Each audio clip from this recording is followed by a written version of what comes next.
make a room on Character AI Mobile. Hello everyone, welcome back to our channel, and in this video I'm going to show you how you will be able to make a room on your Character AI Mobile account.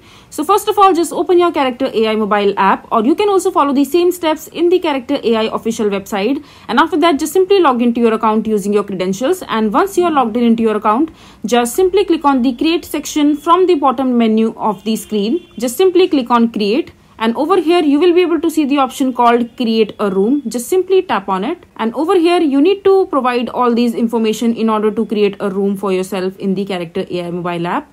Just simply provide the name of the room that you are creating, and after that just add the character of your preference into the room, and after that just select a room topic that you would want to decide. But you have to add the room name. For example, I'm giving the name AI room. Just add any one character over here, and after that just simply click on created, and there you go, your Character AI room has been created, on which you can go ahead and talk to the characters that you have added for the room. So this is basically how you will be able to make a room on Character AI Mobile. I hope you find this video to be helpful. So that is it for this video. If you find this video to be helpful, make sure to hit that like button and don't forget to subscribe to our channel for more such informative videos, and I'll see you the next time.